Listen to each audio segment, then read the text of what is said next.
como un castigo. Se convierte en el escenario perfecto para una obra gloriosa de Jesús. Pero lo más impactante no es solo que este hombre recobre la vista física. No es lo más impactante, sino que sus ojos espirituales se abran mientras los de muchos religiosos permanecen todavía cerrados. Juan 9 no es solo la historia de un milagro, mis amados hermanos, no, es la historia de cada uno de nosotros cuando pasamos de la oscuridad del pecado a la luz de Cristo. Es también una advertencia para todos aquellos que quieren ver, pero que están ciegos al mover de nuestro santo Dios. Iglesia, hoy el Señor nos va a enseñar, hermanos, que tu sufrimiento, mi sufrimiento, no es por casualidad. No, hermanos, tu testimonio, mi testimonio tiene poder. Nuestra fe será probada, pero también recompensada. Así que preparémonos, mis hermanos, para este glorioso texto que tenemos por delante. Bien.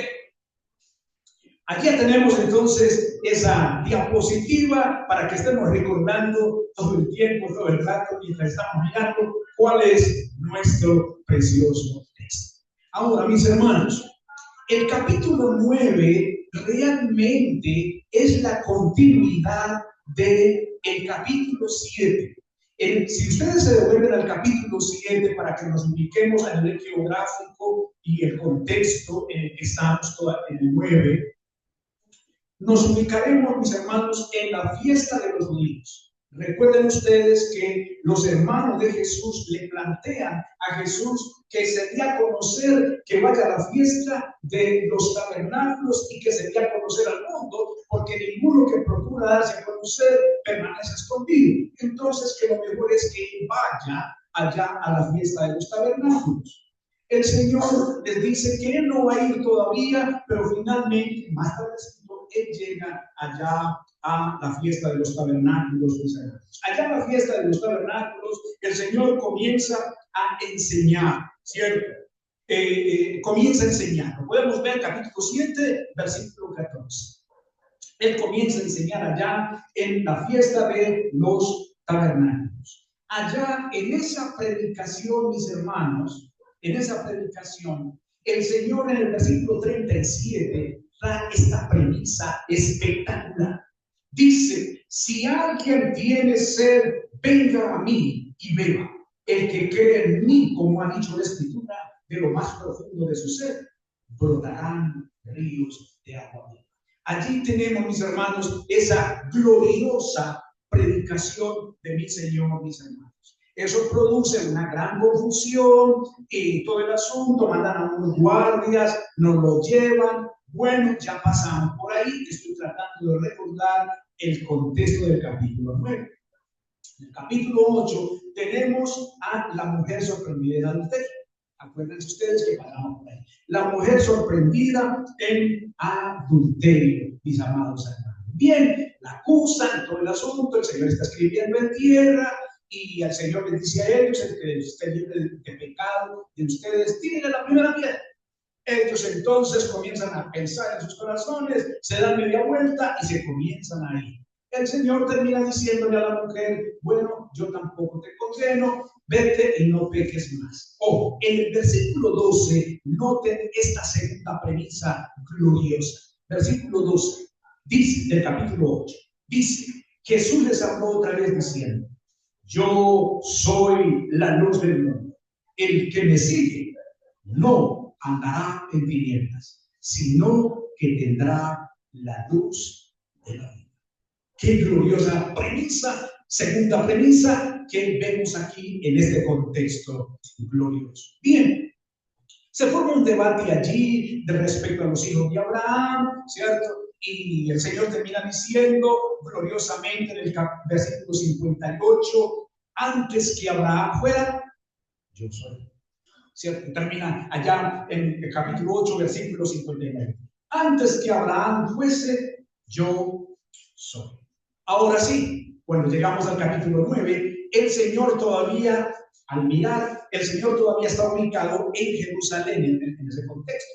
Él todavía está ubicado allá. Y bien, mis hermanos, Entonces, es aquí cuando se presenta este relato que nos hace el apóstol Juan sobre este hombre ciego de nacimiento. Así que, mis amados hermanos, vamos a dividir en 3 puntos centrales nuestro relato de este día. Así que, habiendo mirado el contexto, he querido seguir, hermanos, con el título de esta predicación: Jesús es la luz del mundo. He querido seguir con ese título porque el Señor sigue en ese mismo contexto hablando de que Él es la luz del mundo. Sí, mis hermanos. ¿Cómo vamos a ver entonces nuestro título? Bueno, lo vamos a ver de la siguiente manera. Jesús ve a un ciego de nacimiento. Versículos 1 al 5. Jesús ve a un ciego de nacimiento, versículos del 1 al 5. Segunda sesión que veremos, Jesús da la visión física al hombre ciego. Jesús da la visión física al hombre ciego, versículos 6 al 34. Y tercera sesión, Jesús abre la vista espiritual al hombre que había sido ciego. Versículos 35 al 41. Sencillito. 3 aspectos. Jesús ve a un hombre ciego, Jesús da la visión física al hombre ciego, y 3, Jesús abre la vista espiritual al hombre que había sido ciego. Así que, mis amados hermanos, vamos pues a nuestro primer punto, nuestro precioso primer punto. Jesús ve a un hombre ciego, versículos del 1 al 5. Y aquí vemos 2 aspectos importantes.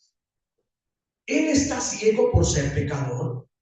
Es una pregunta inquietante. ¿Está él ciego por ser pecador? 2.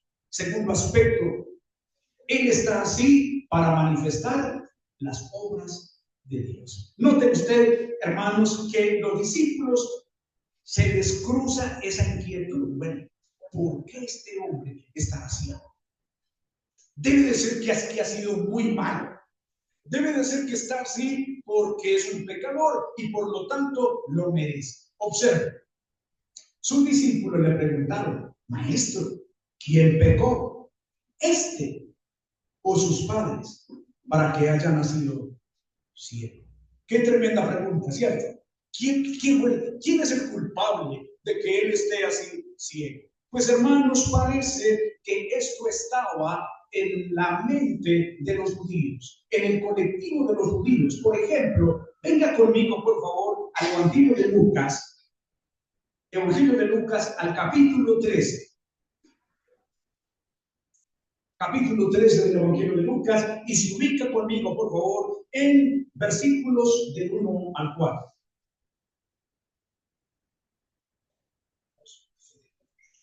Lucas 13, versículos del 1 al 4. Para que consideremos lo que había en la mentalidad judía con respecto a este aspecto, con respecto a este tema. Dice: en aquella ocasión había allí algunos que contaron a Jesús acerca de los galileos, cuya sangre Pilato había mezclado con la de sus sacrificios. Y él les respondió: vean esto, ¿piensan que estos galileos eran más pecadores que todos los demás galileos porque sufrieron esto? ¿Piensan que ellos sufrieron esto porque eran más pecadores? Dice: les digo que no. Al contrario, si ustedes no se arrepienten, todos perecerán igualmente. Vean esta otra, versículo 4. ¿O piensan que aquellos 18 sobre los que cayó la torre en Siloé y los mató eran más deudores que todos los hombres que habitan en Jerusalén? Les digo que no. Al contrario, si ustedes no se arrepienten, todos perecerán igualmente. Así que, hermanos, lo que había en la mentalidad judía es que el sufrimiento tenía su raíz en el pecado. Ahora, eso encerraba de fondo una actitud faraisiaca.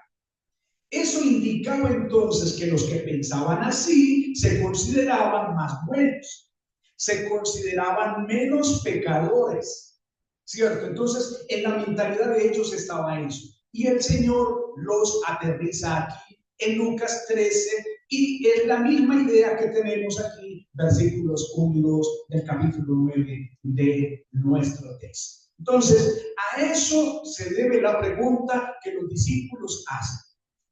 ¿Él está así porque pecó él o porque pecaron sus padres? Entonces, como eso está en la mente colectiva, en la mente de los judíos, en ese sentido, los discípulos se están colocando por encima del hombre cielo. Nosotros somos mejores. ¿Ya? Nosotros somos mejores. Pero ya en Lucas, el Señor nos acaba de aterrizar. Si no se arrepienten todos, obedecerán igual.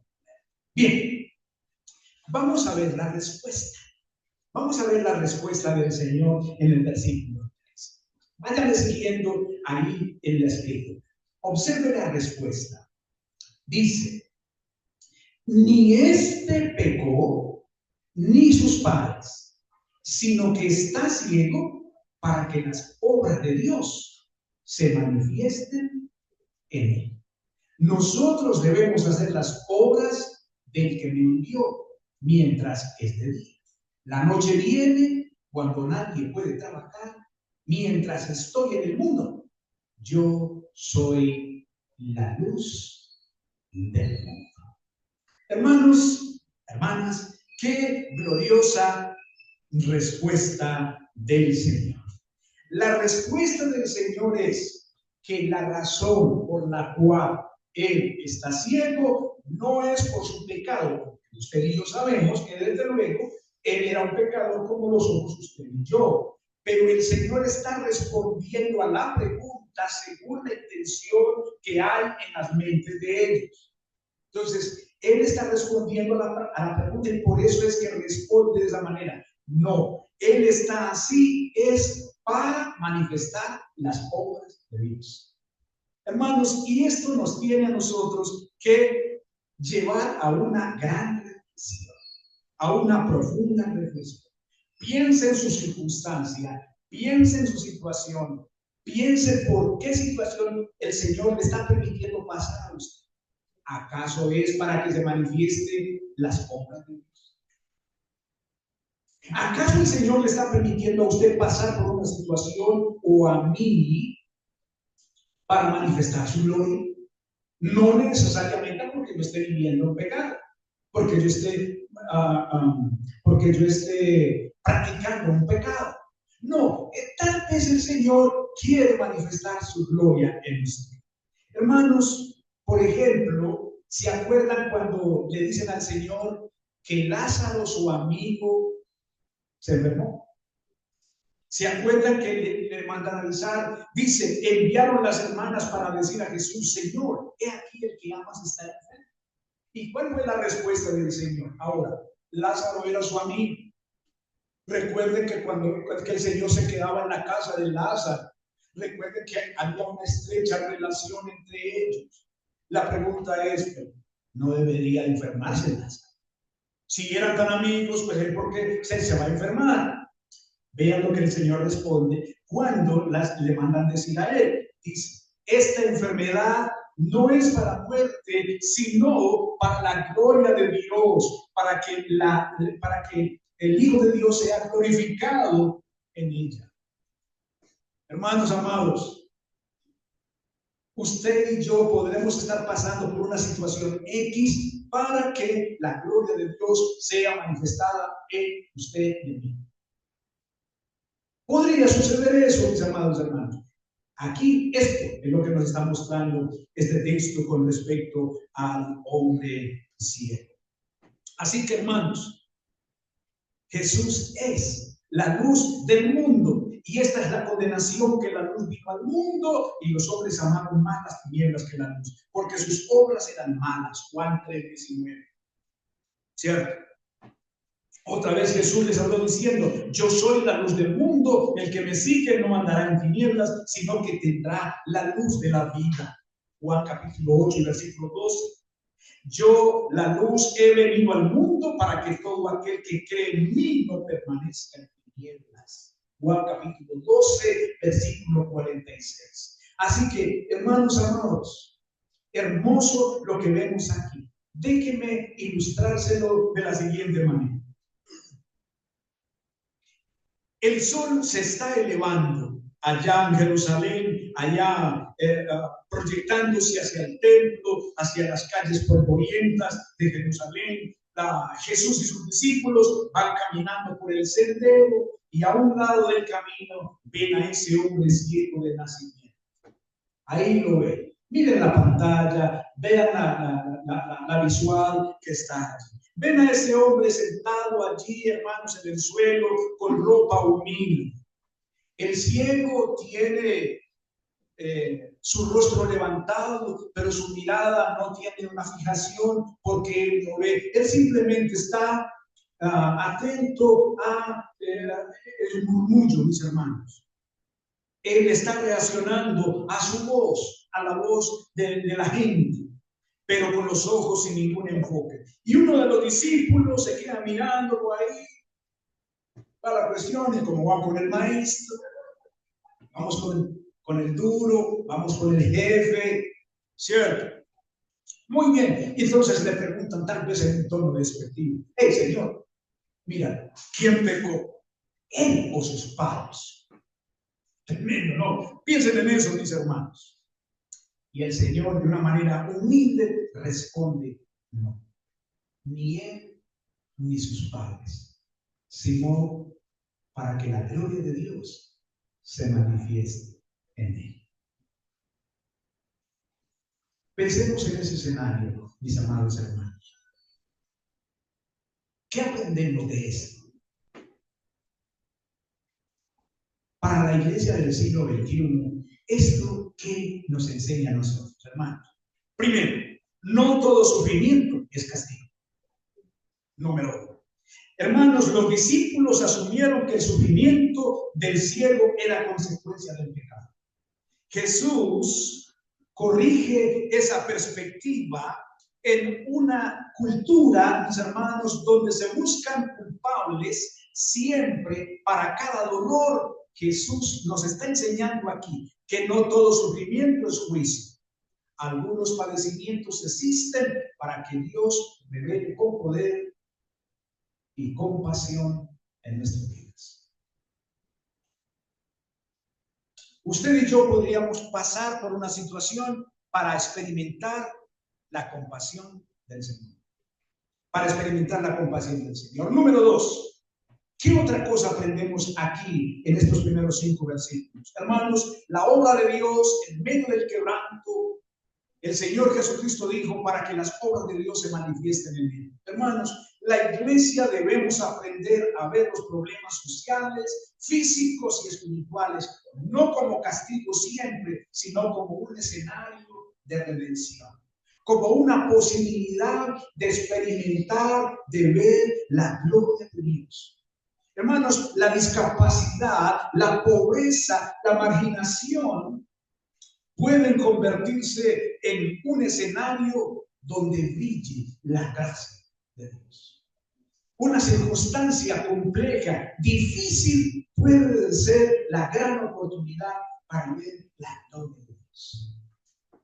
Esto es lo que nos enseñan estos primeros 5 versículos. Y hermanos, esto nos lleva a nuestro segundo punto. Jesús da la visión física al hombre ciego. Versículos 6 al 34. Esta es la sesión de nuestro texto más larga. Yo no voy a mirar absolutamente cada cosa, cada detalle, porque no me interesa mirar los murmullos y las conversaciones de los incrédulos, como tal, en este caso los fariseos. No, lo que me interesa es, y que me interesa que ustedes escuchen, es las palabras de Cristo. Eso es lo que nos debe interesar.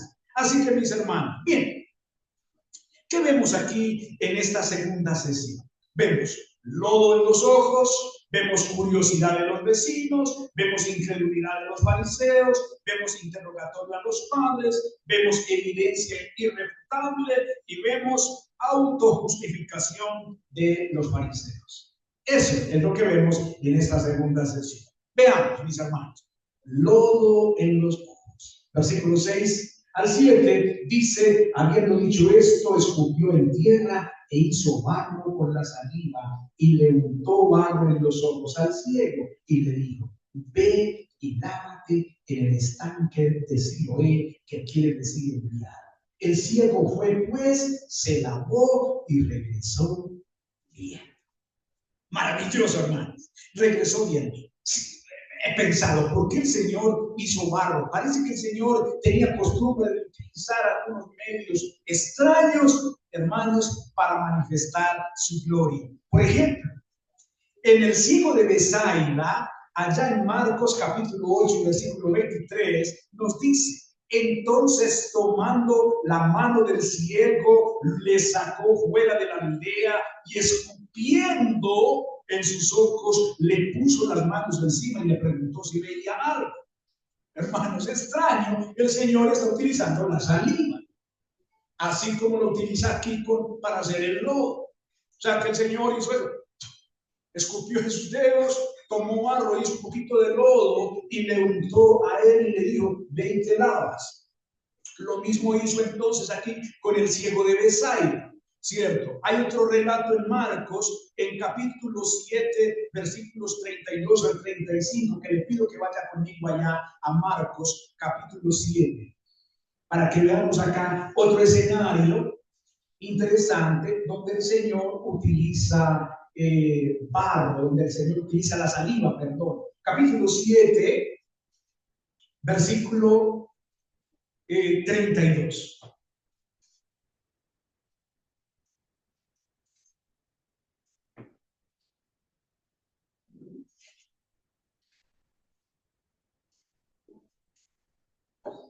Amén, ¿estamos ahí? Muy bien. Marcos capítulo 7, versículo 32. Ubíquese en el 31. Dice, volviendo Jesús a salir de la región de Tiro, pasó por Sidón y llegó al mar de Galilea y atravesando la región de Decápolis, le trajeron a uno que era sordo y tartamudo y le rogaron que pusiera la mano sobre él. Entonces Jesús, tomándole aparte de la multitud, a solas, le metió los dedos en los oídos y no, vean esto. Y escupiendo, qué extraño, ¿cierto? Escupiendo, le tocó la lengua con la saliva y levantando los ojos al cielo, suspiró profundamente y le dijo, Efrata, esto es, ábrate. Y al instante se abrieron sus oídos y desapareció el impedimento de su lengua y hablaba con claridad. Hermanos, regresemos a nuestro texto. Noten ustedes, es extraño, la Biblia no habla más de esto, así que no especulemos. Pero lo que vemos aquí es al Señor utilizando la saliva a nivel material para sanar personas. Utilizando la saliva. Muy bien, mis amados hermanos, esto es lo que el Señor utilizó aquí. Entonces, después de la sanidad, se viene la curiosidad de los vecinos. Versículos del 8 al 12. Hay una curiosidad de los vecinos. Los vecinos y los que antes lo habían visto que era mendigo decían, pero no es este el que se sentaba mendigaba. Él es, decían unos. No, pero se parece a él, decían otros. Y él mismo decía, hey, yo soy. Sí, yo era el ciego. Entonces le decían, pero ¿cómo te fueron abiertos los ojos? Y él respondió, pues el hombre que se llama Jesús hizo barro, lo untó sobre mis ojos y me dijo, ve y lávate en el estanque. Así que fui, me lavé y recibí la vista. ¿Y dónde está él? Le preguntaron y él dijo, pues que no lo sé. ¿Cierto?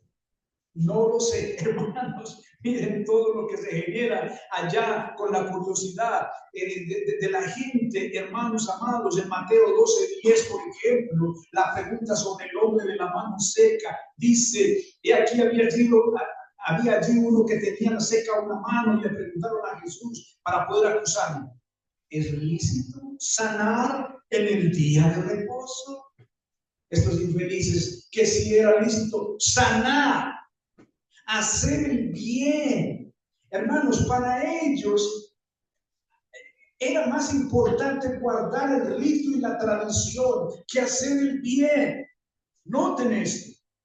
Dice en Lucas 13:14, cuando Jesús sanó a la mujer encorvada en el día de reposo, pero el principal de la sinagoga, enojado de que Jesús hubiera sanado en el día de reposo, le dijo a la gente: 6 días hay en que se debe trabajar.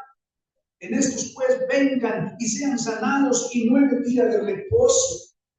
O sea, ellos están viendo la sanidad del Señor como un trabajo. Y están ofendidos porque el Señor está haciendo bien en el día de reposo. Hermanos, esto me hizo pensar una cosa. Nosotros nos reunimos el día domingo. Pero ¿qué habrá si el día domingo, a la hora del culto, hay un hermano que se lo tienen que llevar al hospital porque se enfermó, porque le dio un cólico, porque por alguna razón, y hay que llevarlo? ¿Lo llevamos al hospital o no? A la luz del texto. Hermanos, hay que llevarlo al hospital. Tal vez el predicador no se pueda ir porque le toca predicarle a los demás. Pero algún hermano, de pronto, hermano, no puedo ir a la iglesia, se enfermó tal hermano, lo voy a ir a llevar al hospital. Listo. A la luz de este texto, ¿es correcto hacerlo o no? Sí, es correcto hacerlo. Hermanos, lo que están diciendo ellos aquí es que guardar la tradición estaba por encima de hacer el bien. Viene el interrogatorio de los padres. Ellos no quieren creer, ellos han decidido no creer. Los líderes religiosos son así. Ellos han decidido no creer. Versículos 19 al 23. Hermanos, vean lo que pasa ahí. 19 al 23. Dice: y le preguntaron, llamaron a los padres y les preguntaron: ¿este es su hijo, el que ustedes dicen que nació ciego? ¿Cómo es que ahora ve? Entonces sus padres le contestaron: pues sabemos que este es nuestro hijo, que nació ciego, pero ¿cómo ve ahora? No lo sabemos. ¿Quién le abrió los ojos? Nosotros no lo sabemos. Pregúntenle a él, ya es mayor de edad, él hablará por sí mismo. Sus padres dijeron esto porque tenían miedo a los judíos, porque los judíos ya se habían puesto de acuerdo que si alguien decía o confesaba que Jesús era el Cristo, tenían que expulsarlo de la sinagoga. Por eso sus padres dijeron: ya es mayor de edad, pregúntenle a él. Hermanos, qué monopolio la que tenían estos desgraciados, ¿cierto?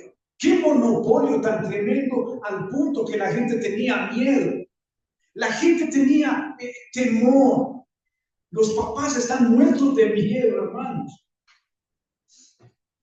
En la fiesta en Jerusalén había un gran murmullo acerca de él, de Jesús, entre la multitud, pues unos decían: es bueno, pero otros decían: no, sino que engaña al pueblo. Pero ninguno hablaba abiertamente. ¿Por qué?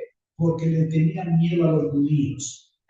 Juan 7:13. Sí, no hablaban abiertamente porque les tenían temor, les tenían terror a los judíos.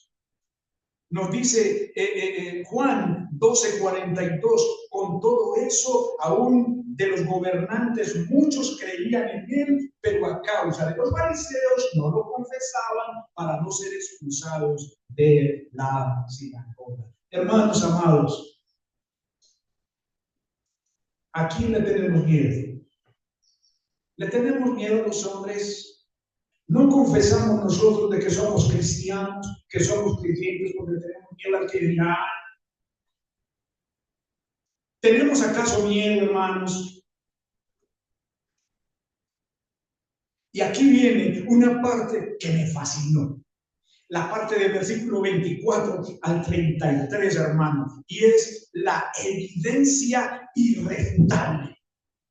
Hermanos, cuando hay evidencia irrefutable, no hay nada que hacer. Y me encantó el argumento de este ex ciego, que ya no es ciego, el ex ciego. Me encantó el argumento de él. Hermanos, síganme por favor en versículos 24.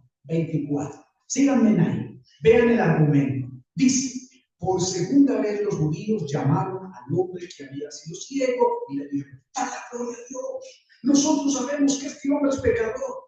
Entonces se les contestó, si es pecador, no lo sé. Una cosa sé, que yo era ciego y ahora veo. En pocas palabras, él le está diciendo, mire, a mí no me importa quién es él. A mí, lo que ustedes piensen no me importa. Lo único que me importa es que yo era ciego, yo no veía y ahora veo. Eso es lo que me importa. Dice, y ellos volvieron a preguntarle, ¿qué te hizo?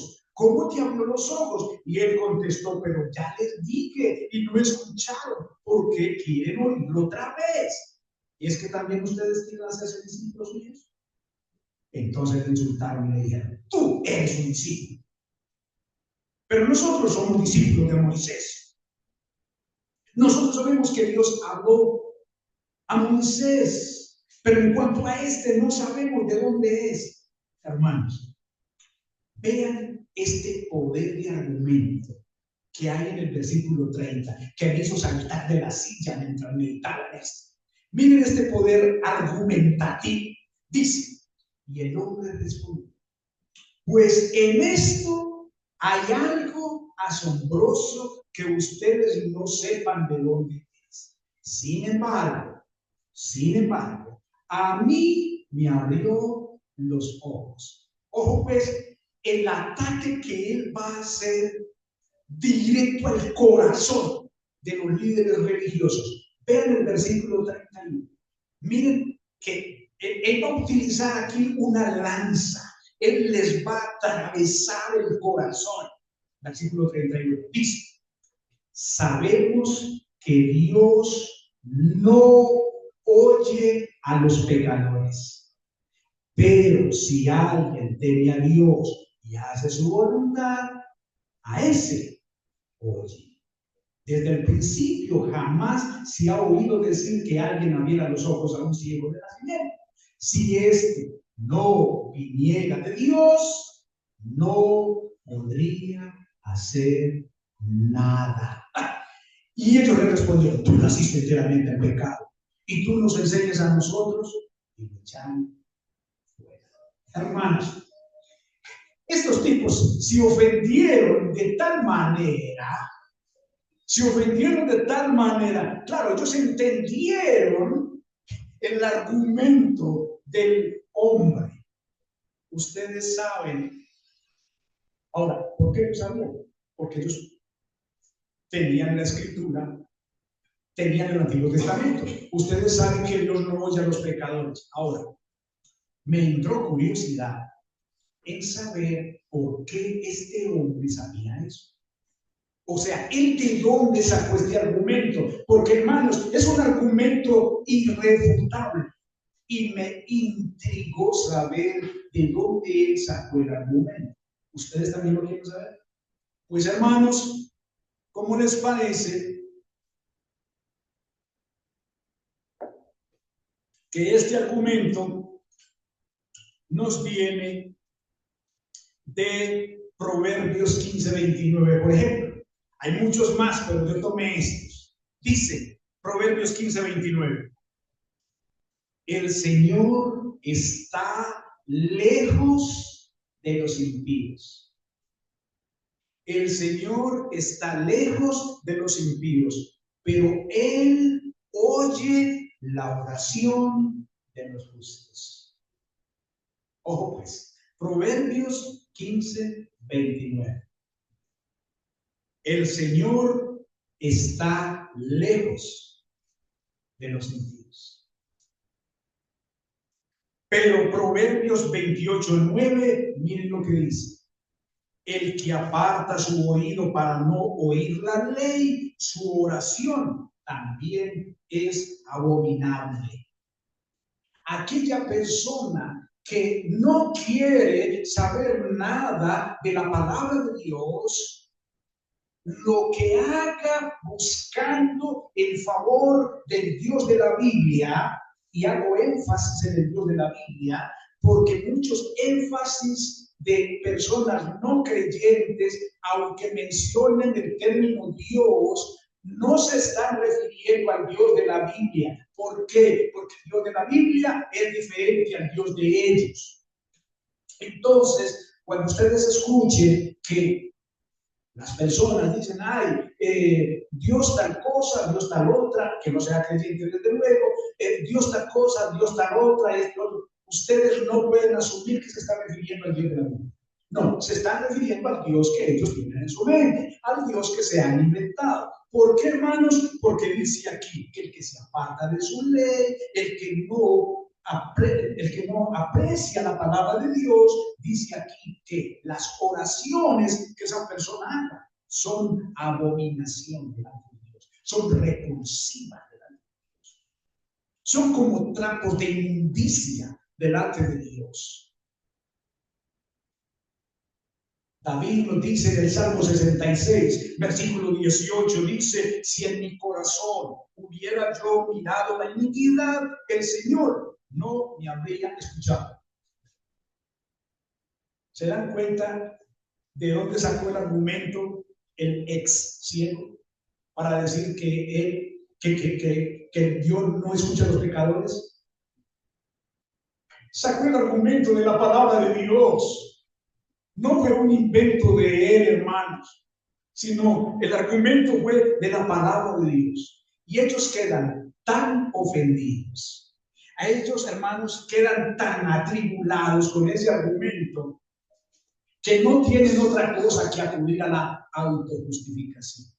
Versículo 34 dice, y ellos le respondieron, tú naciste enteramente en pecados. ¿Y tú nos enseñas a nosotros? Y lo botaron de la sinagoga. Lo echaron de ahí. Yo me pongo a pensar. Me imagino. ¿Qué pensarían ellos? Este infeliz hombre lo que nos dice. O sea, nos está diciendo que Dios no nos escucha a nosotros. Y ellos sabían que la Biblia dice eso, que el Antiguo Testamento lo dice. Hermanos, me encantó este argumento de este hombre. Me encantó este argumento, hermanos, porque los desarmó de qué manera, que prefirieron echar. Echemos esto, echémoslo de aquí, no lo dejemos aquí. Hermanos, amados,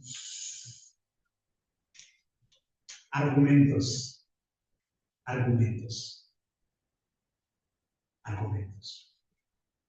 Pensemos en Jesús aplicando barro en los ojos del ciego de nacimiento, enviándolo a lavarse al estanque de Siloé, donde recibe la vista. Sus vecinos, confundidos por el cambio, debaten si realmente es el mismo hombre que solía mendigar. Al ser llevado ante los fariseos, estos lo interrogan repetidas veces, buscando desacreditar el milagro. Pero el hombre se mantiene firme en su testimonio. Antes yo era ciego y ahora veo. Eso es lo que realmente le importa a él. ¿Cierto? Finalmente, al no poder contradecir esa experiencia, los fariseos terminan expulsándolo, mostrando rechazo a la evidencia que no encajaba con su sistema religioso. Tremendo, hermanos. ¿Qué nos enseña esto? Número 1. Jesús sigue sanando de manera inesperada. ¿Sí? De manera inesperada, hermanos, Dios puede usar métodos poco convencionales para transformar vidas. Hermanos, no debemos limitar el obrar de nuestro Dios a nuestras tradiciones. Mi pregunta es, ¿estás tú dispuesto a obedecer aunque no entiendas cómo actúa Dios? ¿Estás dispuesto a obedecer aunque no entiendas? Hermanos, untarle barro en sus ojos y mandarlo a que se lavara, y el hombre pues fue y hizo eso. Hermanos, eso significaba creer. Eso significaba creer. Pero ¿cómo me va a dar la vista simplemente con barro? En segundo lugar, hermanos, el cambio real en una persona genera preguntas. Sí, siempre va a generar preguntas. Hermanos, una vida transformada por Cristo es un testimonio poderoso que no necesita grandes palabras. El desafío moderno, mis hermanos, para hoy es: tu testimonio es visible para quienes te conocen de antes. ¿Es tu testimonio una evidencia? ¿Te conocieron antes con un estilo de vida y ahora te conocen con otro estilo de vida? En tercer lugar, hermanos, la verdad confronta los sistemas religiosos rígidos. No todos aceptarán la verdad, incluso dentro de las estructuras religiosas. Hermanos, la fidelidad a Cristo puede traer oposición. Sí, el ser fieles a Cristo nos va a traer oposiciones, hermanos. ¿Estamos preparados para ser rechazados por defender la obra de Cristo en nuestras vidas? Este hombre, hermanos, se debatió como un león con los líderes religiosos. Era menospreciado y se debatió como un león allá. Miren, no me importa lo que ustedes piensen. Yo era ciego y ahora veo. Punto. Ahí termina el argumento. Me encanta ese ciego. Lo vamos a ver en el cielo un día. No, ex ciego. Un día lo vamos a ver en el cielo, mis amados hermanos. Hermanos, un testimonio valiente tiene más valor que un argumento teológico perfecto. ¿Qué quiero decir con esto? Una cosa sé, que habiendo sido ciego ahora veo. Esa frase, mis hermanos, resume el poder de la experiencia con Cristo. Hermano, ¿puedes tú compartir con convicción lo que Cristo ha hecho en tu vida? Incluso, aunque no tengas todas las respuestas. Hermano, puede que no te sepas muchos versículos. Puede que no sepas debatirte a nivel teológico con una persona. Pero tú puedes compartir la experiencia de transformación que Cristo ha hecho en tu vida. Punto. Lo que Cristo ha hecho en tu vida, tú lo puedes compartir. Punto. Ya. Esto es lo que hizo este hombre, mis hermanos. Hermanos, el rechazo por causa de Cristo no es el final. Su rechazo, mis hermanos, el ser rechazado por el sistema o por otros, puede ser sencillamente la puerta a un encuentro más profundo con Jesús. Mis hermanos, ¿estamos buscando la aprobación de los hombres o la comunión con Cristo? Hermanos, busquemos la comunión con Cristo. No nos debe importar más nada, sino la comunión con Cristo. Mis hermanos, y esto nos lleva a nuestro tercer y último punto. Jesús abre la vista espiritual del hombre ciego. Versículos 35 al 41. Veamos este escenario, versículos 35 al 41. Miren lo que dice. Jesús oyó decir que lo habían echado fuera, y cuando lo encontró le dijo: ¿crees tú en el Hijo del Hombre? Y él respondió: ¿quién es, Señor, para que yo crea en él? Y Jesús le dijo: pues tú lo has visto, y el que está hablando contigo, ese es.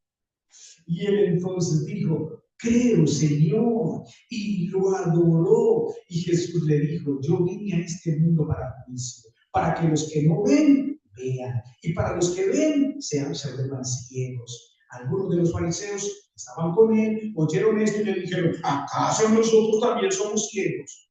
Y Jesús les dijo: si ustedes fueran ciegos, no tendrían pecado. Pero ahora, porque dicen vemos, su pecado permanece en ustedes. Punto.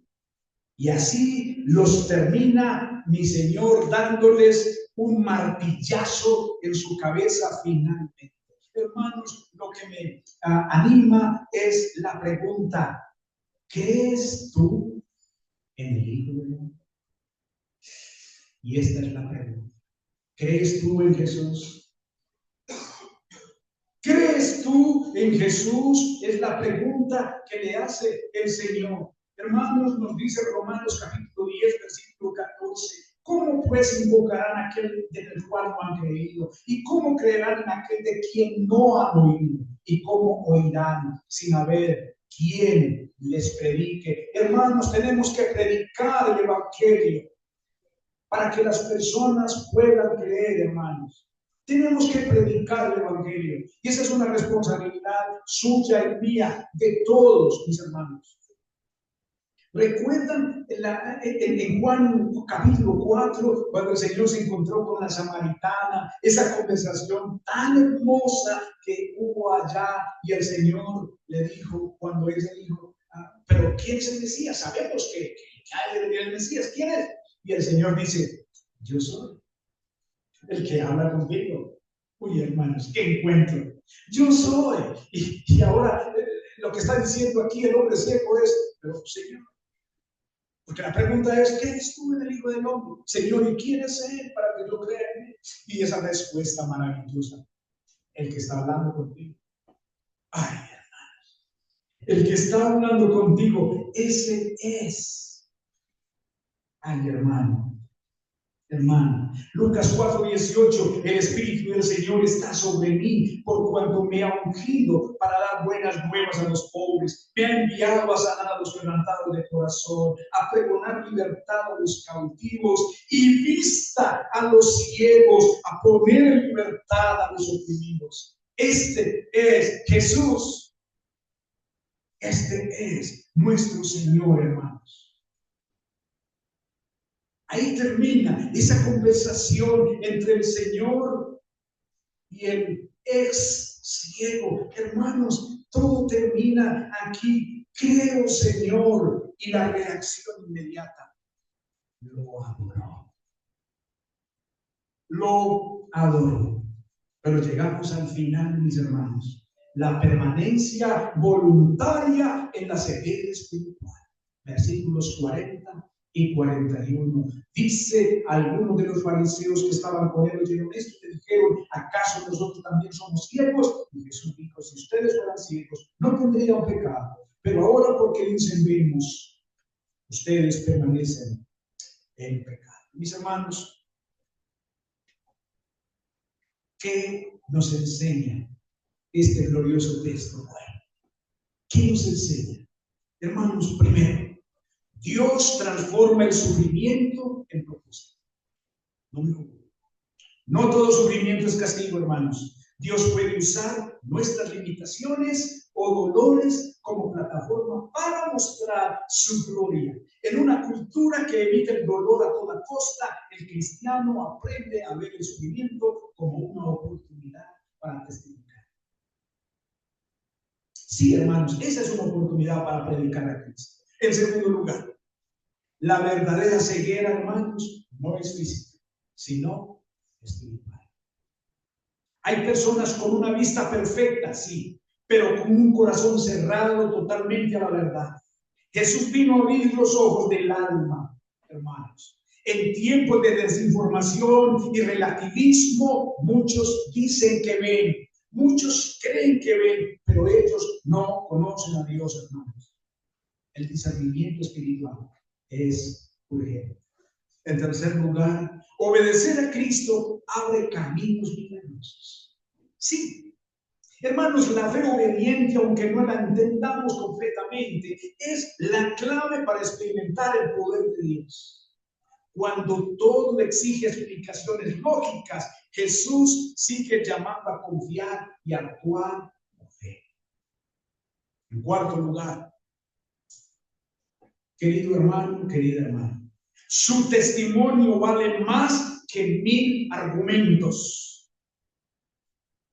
La respuesta de él fue, una cosa sé, que habiendo yo sido ciego, aún veo. Hermanos, nadie puede refutar una vida transformada. Su experiencia con Cristo, su experiencia personal, hermanos, es poderosa. En un mundo saturado de teorías, una vida cambiada por Cristo sigue siendo el mejor mensaje. Hermano, hermana, ¿predica usted con su vida? ¿Predica usted en su trabajo, en la oficina, en la universidad, con su vida? Es posible que usted no abra la boca para compartir un texto, pero están leyéndolo en usted, sus vecinos, de alrededor lo están leyendo a usted? Hermanos, seguir a Cristo traerá oposición. El hombre sanado fue ridiculizado, expulsado, no por hacer algo malo, sino por decir la verdad. Sí, hermanos, no todos aceptarán la fe. La presión social o religiosa puede ser fuerte, pero vale la pena mantenerse firme en Cristo, mis amados hermanos. Hermanos, Jesús busca a los rechazados. El Señor busca a los rechazados, aun cuando el sistema, mis hermanos, nos excluye. Jesús nos encuentra.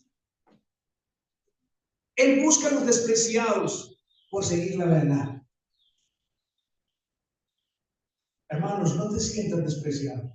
Y si te sientas despreciado, Jesús está interesado en ti. Si te sientes despreciado por seguir a Cristo, Jesús está interesado en ti. Y eso es lo que nos debe de importar. Hermanos amados, adorar es la respuesta correcta al encuentro con Cristo. Esto es lo que hizo este hombre, lo adoró. Cuando vemos quién es Jesús realmente, la única respuesta adecuada es rendirnos en adoración. En un mundo distraído, adorarlo con sinceridad, mis hermanos, será contracultural, pero profundamente transformador. Señor, te damos gracias por tu palabra. Señor, ayúdame, Señor, a que mi vida sea un constante mensaje al mundo. Ayúdame, Señor, a que la gente, a que mis vecinos y quienes me conocen,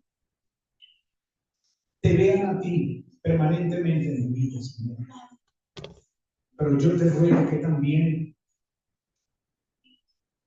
la vida de mis hermanos, la vida de la iglesia, sea un constante mensaje a sus vecinos y conocidos y familiares. Señor, gracias por este glorioso texto. Yo soy la luz del mundo. Y el que me sigue no andará en tinieblas. Gracias por abrir nuestros ojos. En Cristo Jesús oramos. Amén.